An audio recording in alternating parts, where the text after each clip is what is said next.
Hi, folks. Welcome to another episode of Film Study. This is Ken McKusick, and it's time for this week's One Last Thing. Going to talk about a different topic this week, and the secondary obviously been had an up and down season so far. Included 2 turnovers, actually 3 takeaways in the last game against the Dolphins. Was a big step forward. But joining me to talk about reasons for optimism and maybe some reasons for pessimism as well is Brad McGowan. Brad, how you doing? Ken, I'm doing good. I am cautiously optimistic about the Ravens' chances the rest of the year. I thought they made some good trade, made a couple good moves at the deadline, nothing dramatic. It really is just going to come down to health and Lamar, and they're going to have to pull it together with what they have now. Right. I agree. Health is a major concern for this team the rest of the way. A good injury report today as far as it goes, because the Ravens have a number of players on IR already.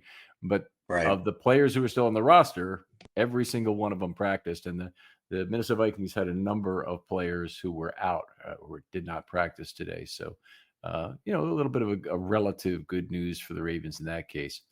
But I think we're going to talk about some reasons for optimism and concern for the Ravens secondary for the rest of the year. And I think I want to alternate on this. I think we ought to have a reason for optimism and a reason for pessimism, just kind of bring them up as they go. And I'll start with one, and then you pick a reason for pessimism, and then we can go the opposite direction the next time. But I'm going to start with health. The health of the secondary right now is as good as it's been at any time before the injuries or after the injuries to Longerbeam and Kone in camp. So they're in good shape. That's not really the issue right now. We're not aware of what nagging injuries there may be. Hamilton's been on the list a couple of times for a groin injury, and Humphrey has as well. But honestly, health looks good now. Yeah, they had a bunch of injuries going into the bye. Hamilton was banged up. Um, Humphrey was banged up more dramatically and missed a game. And now everything's looking good. Everyone's healthy, as you said, and we're ready to roll. On the inverse side of that, one of the reasons that we have for concern is that they don't really have a lot of depth. So if one of these critical components goes down, if Humphrey goes down again, he's been on the ground, having the trainers come out multiple times the last handful of games, and thankfully he's retained his health and he is able to continue playing. But if he goes out for any sort of time, if God forbid Wiggins goes out for any sort of time, Mm-hmm. they don't really have a whole lot behind them. There's no cavalry coming to save them. Yeah, that's definitely true. Tampa, the 4th cornerback, and Martin, the 5th cornerback. And I don't even know where Jair Alexander was on that list, because Martin obviously is making a special teams contribution. Jair wasn't. But I don't think Jair was anything better than the 5th cornerback based on the fact that he wasn't being activated week after week. I was hopeful that they were just continuing to keep him on the bench and let him get a little healthy so that he could help them down the stretch. But the fact that they traded him meant that he wasn't really in their plans. Mm-hmm. And frankly, he wasn't ahead of any of the guys really that they had there. So he's out of the building now. Can't help the team now. Who was the undrafted corner that played well on the outside in camp that's on the practice squad that Oh, I've heard you Marquise talk about? Robinson. Yeah, and he's still on the practice squad as far as we know, correct? I hadn't seen anything about You him. know So, what? I have not looked to see if he's been poached yet. He is still there. okay, so I mean, he looked good in the preseason. If there's one thing that we've learned though, players looking good in the preseason doesn't really portend very well for what's going to happen in the regular season. But they like flip it back as far as another reason for optimism. I mean, health is always going to be a concern, as we Mm-hmm. are well aware. But on the optimistic side, they do have a lot of versatility in the secondary that they have to do a couple different things. They can play sides. Humphrey's been able to stay on one side for a large part of his career. Wiggins stayed on the left side of the defense last year. This year he's lined up all over. He's moved around. So they can really kind of deploy the secondary in a number of different ways, especially now with the Gilman trade, allowing them to play Hamilton closer to the box. So they do have a lot more versatility right now than they did going into the season. And that portends well down the stretch. Yeah, I agree with that. And if our Darius Washington will return, he is one of the most versatile players in the league as far as being a safety slash slot corner. So I'm not even sure where he'll line up, but I guess they'll find time for him somewhere. If he comes back, they may find some four safety alignments he can be in. They may even play some quarter to get him in there a little bit. But I think there will be an opportunity for him to play again. And unfortunately, the most likely result is that by the time he gets back, somebody else is hurt, and he'll have to step in for somebody that way. I'll list another reason for optimism. I think is that only two cornerbacks. You only need two cornerbacks to play well if Hamilton's going to be the slot corner on every snap. In the last 3 weeks, that's all they played is big nickel. So not playing any standard nickel at all. They seem fully leaning into and committed to Hamilton as a slot corner, whether you've got Wes Welker, DJ Moore, or whoever in the slot that he has to cover. Seems like the way they want to play it. Yeah, and I think we are all well aware of the value that Hamilton provides down near the line of scrimmage. The Gilman trade again has unlocked that. And to your point, they only need two corners on the outside if Hamilton's going to be in the slot. And thankfully, you and I did a pod earlier in this one of the previous pods we did. We talked about um, we made a comment about Humphrey looking old and losing a step, and Mhm. his poor play at the beginning of the season. Since he's come back from that injury, and the last couple games, he's looked dramatically improved, and he's also bringing the tenacity and the ferociousness and the tackling and ripping at the ball that has been his hallmark for much of his career. And so, you know, not only do they, with Hamilton in the slot, do they need fewer players to fill this role? But Humphrey has really looked a lot better as as he's kind of rounded into form mid-season. Okay, so I'll take the opposite side of the Humphrey thing for just a second. I think they're actually hiding some things about Humphrey when they had him in the slot. You also can't hide certain things about quicker, short area quickness players than Humphrey when he's in the slot, but you can hide some of it with his physicality. And it's kind of what they do with Hamilton too, is he's not going to match straight line speed with a lot of other receivers out there, but he can get up in their face. He can press them. He can shut down the screen game on that side. He can play the run. He can rush the passer. He can do a lot of things from that slot quarter position. I thought Marlon Humphrey could too. But when you cut that right down to it, Marlon Humphrey's allowed 9.7 yards per target this year. He's been penalized 3 times. Actually, might have been penalized more than that because I'm not sure if that includes declined penalties. But it's been a tough season for him. By far the worst season of his career.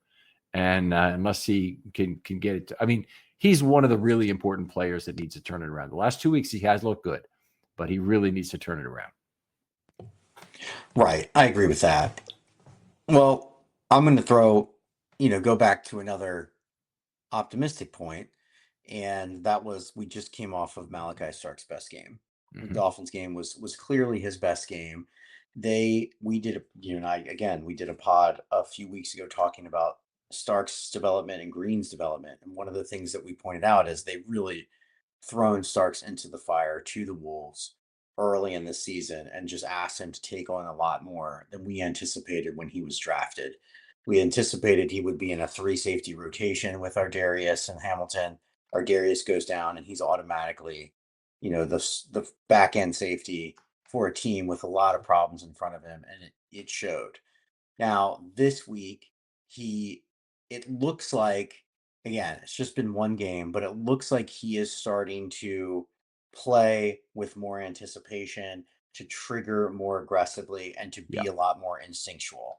And I think that is the pipe dream for him, that he's that instinctual cerebral back end safety that really holds down, can be the last line of defense, but can also become a playmaker. And so hopefully as he gains confidence in what he has seen and what's happening in front of him, and also as he gains confidence from the players around him holding up their end of the bargain, it's going to free him up mentally to react quickly. And this week was the first step to what hopefully will be a trajectory not unlike Kyle Hamilton's rookie season, where he started out slow and down the stretch he was a force. So Let's hope that's the way of it.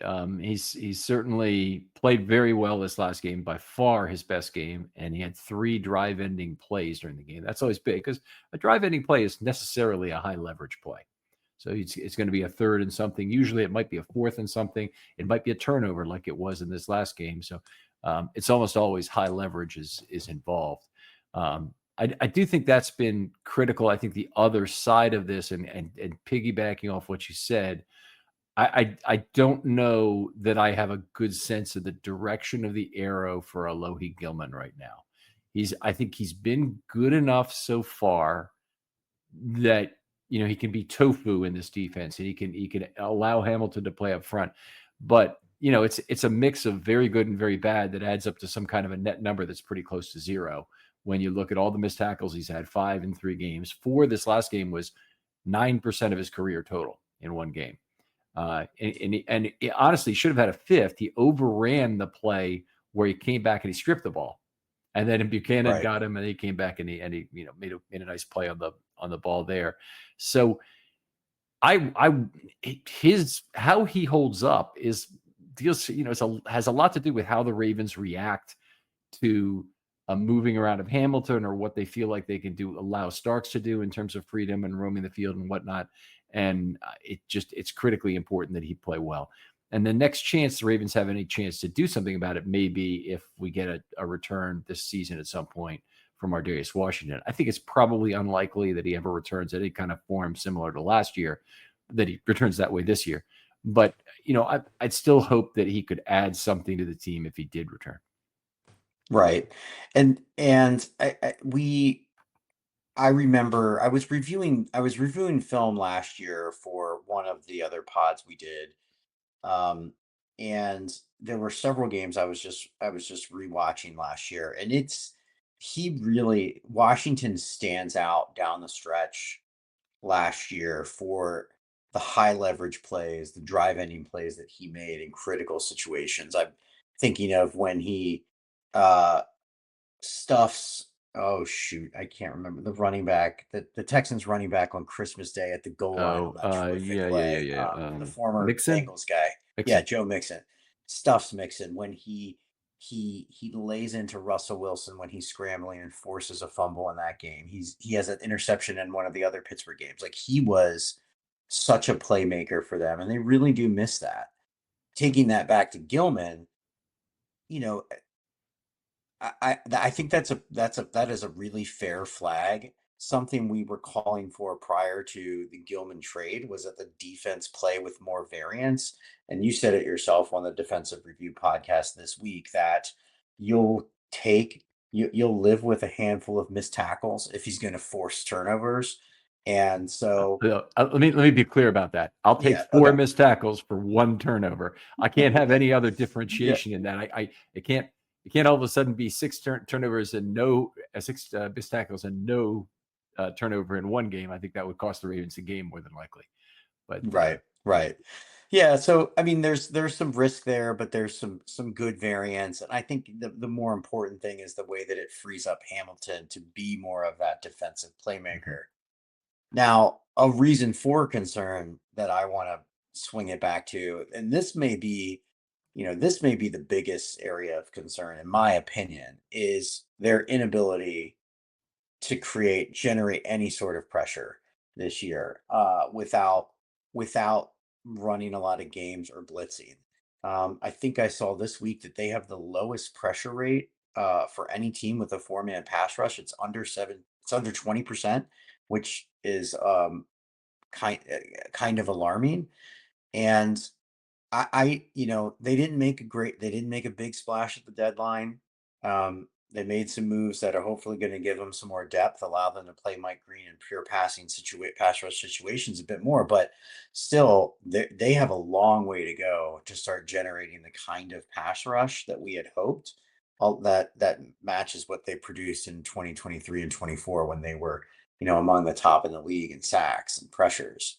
And I mean, that's gonna if they can't sort that out, that's gonna give them fits down the stretch. Obviously, pass rush and coverage are tied together like pitching and defense in baseball. It's very hard to separate the two. They're both critical and supportive to each other, and you really need to have that for certain. I'll swing back over to the positive, since I think we just hit on a negative. Is I think I like the way the turnover mentality appears to be back in this last game. So all 3 turnovers got generated by the secondary. Let me tell you about the online cannabis company that's changing the game, Mood.com. They created an entirely line of functional gummies, 100% federally legal THC blends, discreetly delivered right to your doorstep. And here's the best part. You can get 20% off your first order at Mood.com with the promo code Ravens. Now, I've tried a bunch of their gummies myself. Each one's totally unique. The Sleepy Time gummies knock me out right away. They help me unwind fast, leave me refreshed the next morning. The Epic Euphoria gummies, they're perfect for when your day just isn't going the way you want it to go. What makes Mood special is how they pair the THC with natural herbs and adaptogens. You won't find blends like this at any local shop. They've got gummies designed for focus, relaxation, clarity, even energy, all made from cannabis grown on small, family-owned American farms. No pesticides, no shortcuts, just high-quality weed you can trust. Plus, Mood backs everything with a 100-day satisfaction guarantee. So head on over to Mood.com, check out their amazing selection, and don't forget to use the promo code Ravens at checkout to save 20% off your first order. Turnover number 3, the Starks interception, was a game script turnover. Now, a certain percentage of years are going to be that way. It's no shame to have some. What it means is you have big leads and the other team's trying desperately to catch up, and they take less care of the football and throw it away. And that's exactly what happened on the Starks interception. In terms of the earlier 2, it was shots on goal mentality, as Trenton Simpson said at the podium once earlier this offseason, was, we want to create turnovers, and we look at it as shots on goal. We're going to take chances to knock the ball out.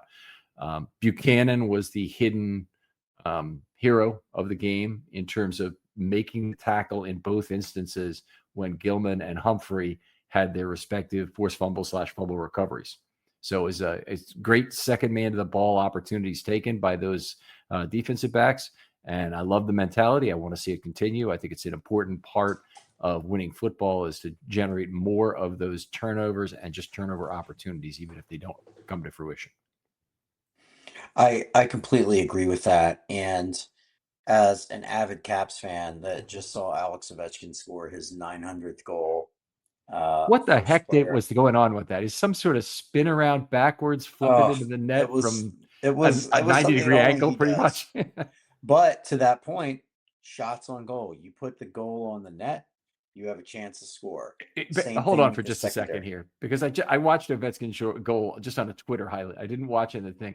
Didn't he have a chance to put the puck on net traditionally, and he actually turned around with the puck and flipped it backhanded into the net?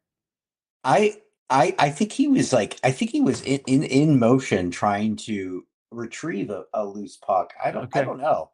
I don't know, but I mean it worked. And they on the broadcast they mentioned a stat that he has a remarkable percentage of his all-time shots, like 12,000 shots he's ever taken, and over 57% were on the net. And so, Hmm. again, like you put shots on the net, you have a chance to score. And this defense, if they're gonna, again, like they they need to have that mentality, and we saw that this week. And let's just hope that can continue. And again, like a lot of these things, you can build momentum and confidence that hopefully pervades through the secondary. Now, you know, as you mentioned before, like they don't have a lot of depth. One thing goes wrong, it can snowball. But for now, and that kind of like feeds into one of the concerns that I have, and this is actually a plus and a minus potentially, is that they're not really going to be facing a lot of elite quarterbacks or passing attacks down the stretch. I say that as a positive because it gives them a lot of opportunity to get right and to perform well. On the flip side, if they are able to, right themselves and make a run, they're also not going to have a lot of experience against an elite team as they enter the playoffs, which could be a concern. And I don't really know how to take that. And then again, they're going to play the elite Joe Flacco led Bengals, and they're prolific passing attacks. And maybe that will be the testing that they need. But I am a little bit, I am I'm a little bit beggars can't be choosers at this point. It just is something that I've been thinking about is even if they play well down the stretch, are we going to know that they're actually I doing what they need to do? I don't know. Okay, I'm just going to say right now, I don't care if I don't care who they're playing. That's There's the way that's they've a fair earned point. That's a fair point. the remaining cream-filled center to this crispy cupcake of a schedule they got. It's a very difficult first 6 games, and they're due their easy games. Mhm. It is so far down my list of concerns to be not in the top 25 at least that they're not going to be battle tested for the playoffs at this point. I mean, just let's make the playoffs and we'll worry about it then. Is basically That's the fair. attitude as far as I can. That's a fair point. That's a fair point. All right, I think we've seen Nate Wiggins rise to elite status this year. I think it's in more ways than one. I think he's got trustable elite makeup speed. He's been good with that. He has been penalized a little bit, but he's taking chances, and I think they're good ones. And one of the real nice things is him going to the coaches and saying, "Hey, put me on their number one guy." And that's not always the way it works out. Sometimes you put your number one corner on the opposing's number 2, and you figure out some sort of combination coverage to take care of Chase or whatever, and you put him on Higgins, say. And I think that kind of thing would work. I think he's very effective against guys who want to set up the back shoulder play. Because but big-bodied receivers like a Higgins, like the Buffalo guy, and I'm forgetting his name, Coleman. Are that sort of receiver who could give a Brandon Stevens a lot of trouble, even in a Awuzie a lot of trouble. But I think that Wiggins is well suited to take care of that, and I hope that they'll use him in that way. I think there is at least one reason for concern related to that I can think of. Yeah, and are they going to ask him to do too much? Before we get to the concern side, though, I just wanted to comment on Wiggins because he's someone that I've just been really impressed with how he's come on, how he's matured, how he is able to, I think Harbaugh has said about Wiggins and about a number of the guys, but Wiggins, it sticks out that he doesn't make the same mistake twice, that he learns from his mistakes and he comes back and he makes a play the next time. And we saw that, so we saw that in the uh in the Bears game where, Odunze was kind of working him early in that game, and then he makes, the biggest play, the game sealing play on that interception in the fourth quarter that really helps set the Ravens up to put that game away. And I mean, that's really what you want to see. You have to have a short memory as a shutdown corner, and you have to be willing to compete and not let your head get down if you get beat. He has all of those qualities and this elite ability. He's still incredibly young as well. So, his future is very bright. Now, on the flip side, are they asking him to do too much? He is playing every snap. And one of the things I want, I mean, the other thing, for as slight as he is, he's not afraid to stick his nose in there. And so I was actually, we were talking about him, I was wondering, do you think the Ravens should approach him the way that they did Starks and McAllister in those early days? Yeah. On the 2000 defense, say, hey, don't stick your nose in there. That immediately comes to mind as a good parallel here for Wiggins. And I don't think they do that with any of the other corners. I don't think they do it with Humphrey or Awuzie, who are very physical, or certainly with Hamilton, who that's his game. Right. I think it would be just Wiggins, and then telling, hey, just stay away from the pile. If there's one guy there already, really stay away from the pile. Or one guy and help arriving, maybe that's the way to think about it. But did a good job. Starks and McAllister certainly were left out of that, and their health during that 2000 season was an enormous component of the Ravens' dominant defense. Now, of course, Starks and McAllister had a ferocious batch of MFers all around them, wreaking havoc, and Wiggins doesn't really have that same liberty. But I think he is. If Hamilton is the queen on the chessboard, I don't really know how you would refer to Wiggins in that aspect, where he can just kind of go do a thing over here on his own that frees up, a lot more interplay everywhere else. I don't even know what you would call that, but it's pretty unique. They don't have anyone else that could do that. Right. All right. I guess I'll point to one other thing is that Awuzie is a high quality cornerback for dime situations. Your third corner normally on a team plays a lot. On the Ravens, I only think Awuzie is going to play in dime, basically, unless there's additional injuries. So the Ravens' third corner doesn't play too much, and he's a pretty high quality player. After that, you've got Tampa, presumably hopefully would be able to provide something.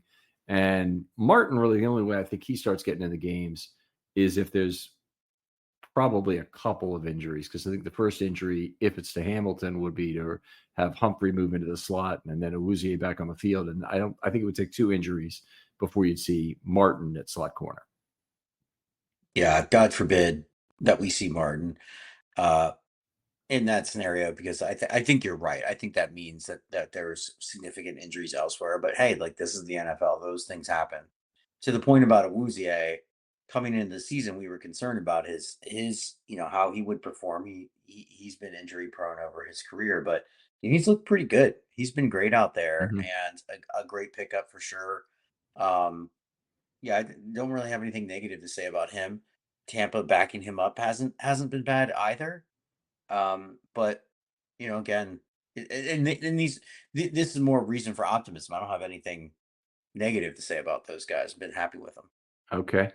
All right. Well, let me toss in a negative then. I think there's really nothing that will fix an injury to Wiggins or Hamilton. If Wiggins are injured, I don't even know what the team does, because they don't have an outside corner of any sort of Right. stature at this point who could replace him. I mean, they'd have to do the best they can. They'd have to try some different coverages. They're going to be presumably still not have a pass rush, and that's going to be creating even more problems if that were to become a circuit. There just is. If they lost Wiggins, it's a disaster. If they lost Hamilton, it's at least as bad a disaster in terms of losing a lot of the things that can make your defense okay again, even with the weak edge and defensive line play. Right. Unfortunately, this team is in a position where they don't have margin for error, whether that comes through injury, whether that comes through blown coverage that loses them a game. Like, they need to make their luck, and they can't get hurt. Mm-hmm. I don't know what else to say. Yeah, no, that's pretty much the way it goes. I got one more here, and it's a 2 sides of the same coin again. Hamilton is doing it all right now. I don't think there's any way you could look at Hamilton the last 3 games and say this is not working out to have him at slot corner. I mean, the Ravens defense looks completely changed. They're a different unit than they were. So from that perspective, I think they're winning big with this Hamilton move.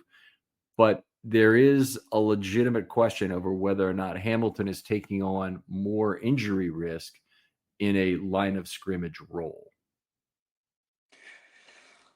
I don't think it's a question. I mean, I think he certainly is. He's probably their most physical player at this point. Maybe, other than maybe Roquan.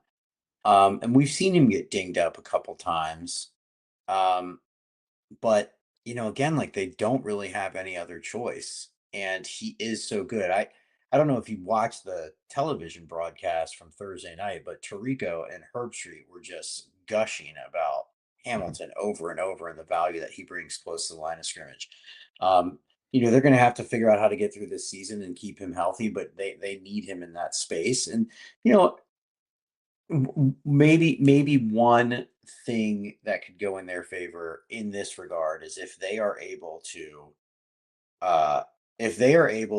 get on a roll offensively and control the ball a bit more, build some leads, it will allow them to not need Hamilton on these run fits, and like, they'll be able to play a lot more passing down situations, and whether he's in the box or not, it's really on the run fits and blitzing through the A gap, trying to generate pressure, that give me concern with him more than anything else. I mean, he's going to be physical either way, and the same injury risk applies to him wherever he is. So he's always going to be in the middle of the action. I guess I wouldn't agree if he's on the back end. I think he would have a different profile of injury risk, and there may come a time where they have to change his position and play him more on the back end just because it's too much of a toll on his body. But fortunately, we haven't really seen that yet. He's been relatively healthy as a player and definitely a good one. All right, Brad, I assume we're done. We don't have any more after this? No, I think that's it. I mean, I think that's pretty much it. I mean, so much of what we talked about is an injury to one or two of these guys that are really critical is, could torpedo them, but that's really the reality of where we are right now. And true, certainly for a lot of other NFL teams as well. And they don't have a lot to look forward to in terms of help down the pike. Ardarius Washington's return is, potentially the one thing. Well, Brad, always great talking football. Well, the one thing I was just going to say about Ardarius, it's really iffy on if he can come back and come back with any sort of explosion. Never mind. I just remember when Justice Hill came back from his Achilles in spring camp. It had only been 6 or 9 months, and he looked sharp. I just remember reading those reports and being enamored. So you never know. All right. Always a pleasure talking football, Brad. Tell folks where they can talk to you online. I'm on X at MC Bradley. All right. Other folks out there, thanks so much for listening. As always, please give us a 5-star 50-word review, if you would, on your favorite podcast platform. You can like and subscribe on YouTube. And if you, as always, please recommend this show to one other person you think may enjoy it. For Brad McGowan, this is Ken McKusick, and we'll talk to you next time on One Last Thing.